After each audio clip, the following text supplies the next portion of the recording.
এখন আমরা এসে গেছি রংলি মার্কেট, যেখানে একটু কেনাকাটা করা যাবে কিছু।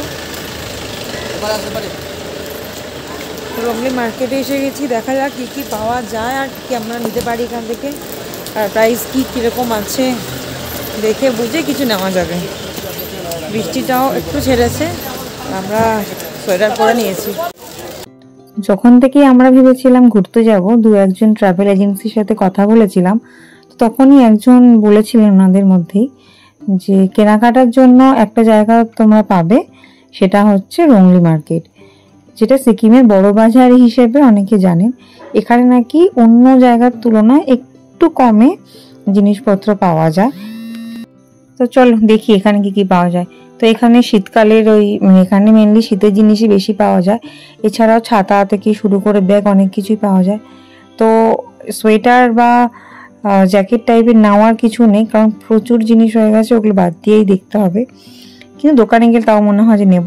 তো আমরা ছাতা দেখছিলাম, আমরা জানতাম যে একটু পাহাড়ি এলাকায় বা এসব জায়গায় ছাতার দাম হয়তো একটু কম হয়, কিন্তু এখন দেখছি সেটার উল্টোটা। ছাতা মিনিমাম শুরুই হচ্ছে প্রায় 200 টাকা থেকে, তারপরে 350-400 টাকা অবধি ছাতা এখানে পাওয়া যাবে। তো এই জন্য এখান থেকে ছাতা নিলাম না। এখান থেকে টুপিগুলো দেখছিলাম, বেশ ভালো লাগছিল। আমাদের এরকম টুপি আছে, তাই ভাবছিলাম দিদির জন্য একটা টুপি যদি নেওয়া যায়। আর ওদিকে গোপালদা দেখছে হচ্ছে মাফলার বা স্কার্ফ টাইপের কিছু, সেটা গোপালদা নেবে বলছিল। তো দু এক জায়গা থেকে দেখে তারপরেই আমরা কিনবো। আর এখানে একরকম ব্যাগ বিক্রি হচ্ছিল, আর ব্যাগ বিক্রি হওয়ার থেকে বড় কথা সবার হাতেই দেখছিলাম, মানে ওখানে যারা থাকে সবার হাতে একটা করে এই ব্যাগ নিয়ে সবাই যাতায়াত করছিল আর কেনাকাটি করে এর মধ্যে সব ভরছিল ওখানকার মানুষেরা। তো ব্যাগগুলো আমাদের দেখে ভীষণ ভালো লাগছিল, তাই ভাবছি একটা ব্যাগ আমরা এখান থেকে নিয়ে নেব। এখান থেকে না নিলেও এই টাইপের ব্যাগ আমরা একটা নেব, গিফট হিসেবে দেওয়া যাবে। বেশ সুন্দর ব্যাগ, আমাদের এখানে তো দেখাই যায় না। যাই হোক, এখানে দামগুলো একটু বেশি বলছিল, তো আমরা ভাবছি যে অন্য দোকান থেকে কিছু কিনবো। তো হ্যান্ড গ্লাভস ওখান থেকে আমাদের নিতে হবে, আমরা ওখান থেকে কটা হ্যান্ড গ্লাভসও নিয়ে নিয়েছি। আগের দিনে ওই যে আমরা যেখানে রোড়াথাঙ্গি মার্কেটে বেরিয়েছিলাম ওখানে হ্যান্ড গ্লাভস খুঁজছিলাম, কিন্তু পাইনি। কিন্তু আমাদের তো এবার লাগবে, জুলুকে নাকি অনেকটা ঠান্ডা পড়বে, সেখানে লাগবে। তো চলো আর একটু এগিয়ে যাওয়া যাক। তো এখান থেকে আমরা শীতের কিছু জিনিস কিনবো, কিন্তু কি কিনবো আগে দেখি। তো ওখান থেকে ঘুরে চলে এসেছি। ওখান থেকে একটা আমি নিয়ে নিয়েছি মায়ের জন্য, মানে শাশুড়ির জন্য একটা চাদর, শাল টাইপের, মানে ওটা ঠিক শাল নয়, স্টোল টাইপের, বেশ সুন্দর, খুব গরম হবে এরকম একটা জিনিস। আর এখানে দেখো ঘর সাজানোর জিনিসগুলো কি সুন্দর বিক্রি হচ্ছে, রোডের ওপর রেখে বিক্রি হচ্ছে, আর সামনেই ওনাদের দোকানে তো জিনিসপত্র আছেই, তারপর বাইরেটাও রয়েছে সব বিক্রির জন্য। আর এই সেটগুলো বেশ সুন্দর, 50 টাকা করে পিস। তুমি সিঙ্গেল নিতে পারো, তুমি সেটও নিতে পারো। কিন্তু পাশের যে কুকুরগুলো দেখো যার মধ্যে সিকিম লেখা আছে, ওগুলোর দাম যেন অনেকটা বেশি বলছিল, 300-400 করে এক একটা বলছিল সাইজ অনুযায়ী। আর যেগুলো দেখছি মনে হচ্ছে তো সবই কিনি। হাড় কানেরও ঝুলছিল, তারপর ঘর সাজানোর জিনিস, হাতের ব্রেসলেট, এদিকে কেটলি, জগ, কত কি ছিল। আমার বেশ এটা ভালোই লাগছিল গিফট হিসেবে দেওয়ার জন্য, কিন্তু 400-500 টাকা দাম বলছিল, অনেকটাই দাম লাগছিল, এই জন্য ওটা রেখে দিলাম। আর এদিকে দেখো আয়না চিরুনি একটা ছোট্ট সেট, ওটাও প্রায় 100 টাকার মতো বলছিল, কিন্তু তাও দেখছিলাম যে অন্য কি নেওয়া যায়। আর এখনও তো আমাদের বেনির জন্য সেভাবে কিছু নেওয়াই হয়নি, বেনির জন্য নিতে হবে আর কাকির জন্য। দেখি এখান থেকে কি পাই আমরা। কিন্তু দেখে তো সবই ভালো লাগছিল, কিন্তু কোনটা নেব সেটাই বুঝে উঠতে পারছিলাম না। একটু দেখা কি কিনবি, পরে দেখাবো বাড়ি গিয়ে, এখন না। হাত মধ্যে নিয়ে নিচ্ছি অনেকগুলো, আর এখানে একটা জিনিস আছে বেনির জন্য, পরে দেখাবো। আগে তারপরে চলে এলাম এই একটা টুপির দোকানে, আর এই টুপিগুলো বেশ ভালো লাগছিল, ভাবছিলাম দিদির জন্য একটা কিনবো।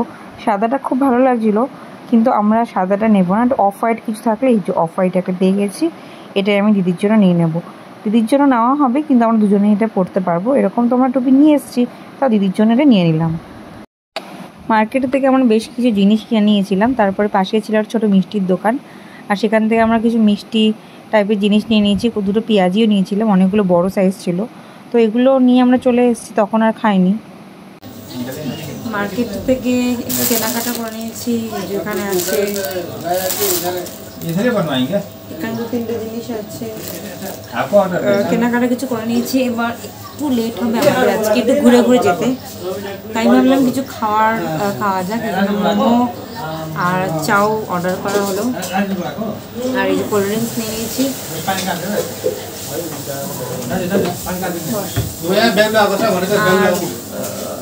খাবার ওটা আরও কিছু খাবার জিনিস নিয়ে নিয়েছি, ওর বাড়িতে ওটা খাবো। খুব খিদা পেয়ে গেছে। আজকের ওয়েদারটা দেখে বুঝে যাচ্ছেন যে কটা বাজে, টাইম কিন্তু এগোচ্ছে। তো আমরা ঘোরাঘুরি করতে করতে মানে কেনাকাটির পর একটা আমরা হোটেল টাইপে পেয়ে গেছিলাম, যেটা একদম বাঙালি। তো যাই হোক, সেখানে আর ঢুকতে একটু লেট করিনি, সেখানে ঢুকে গেছি। আর চাউটাও দিয়ে দিয়েছি, এক চাউ অর্ডার করেছিলাম। তো মেনলি আমি আর সুরজিৎ নুডলসটা আমার চাউমিনটা ভালো খাই, এই জন্য আমরা একটা প্লেটই নিয়ে নিয়েছিলাম, আর ওটাকে সবাই মিলে খাচ্ছিলাম। কারণ দিদি অতটা চাউ পছন্দ করে না, কিন্তু আমি ভীষণ ভালোবাসি, আর 2-3 রকম সস মিলিয়ে খেতে তো আমার ভীষণই ভালো লাগে। যাই হোক, খিদের সময় সবাই অল্প অল্প করে খেয়ে নিচ্ছি। আরও খাবার আছে যেগুলো গাড়িতে উঠে খাবো। চাউমিন খেতে খেতে চলে এসছে আমাদের মোমো, আর ওদিকে মোমোটা সাইজটা অনেকটাই বড়। প্রায় 3 দিন ধরে আমরা মোমো খাচ্ছি। প্রথম দিন খেয়েছি মেমোনিজ মোমো, তারপরের দিন আমরা রোড়াথাঙে পেয়ে গেছি সন্ধ্যার টিফিনে মোমো, আর আজকেও আমরা অর্ডার করেছি মোমো। এই যে আগের দিনই বলছিলাম, মোমো আমাদের ভীষণ প্রিয় একটা খাওয়া। তো 1 প্লেট খাওয়ার পর আরও 1 প্লেট নিয়ে নিয়েছিলাম। তো খাওয়া দাওয়া শেষ করে আমরা বেরিয়ে পড়েছি জুলুকের পথে। আর জুলুকে যাওয়ার আগে এখানে দাঁড়িয়ে, এখানে চেক পয়েন্ট, এখানে দাঁড়িয়ে একটা অক্সিজেনও কিনে নিতে হয়। আর এখান থেকে আমাদের ভয় শুরু যে অক্সিজেন কেনা হলো মানে কী অবস্থা হবে আমরা নিজেই জানি না। তো চলো জুলুকে গিয়ে আবার দেখা হবে। আজকের ব্লগটা তাহলে এখানে শেষ করছি।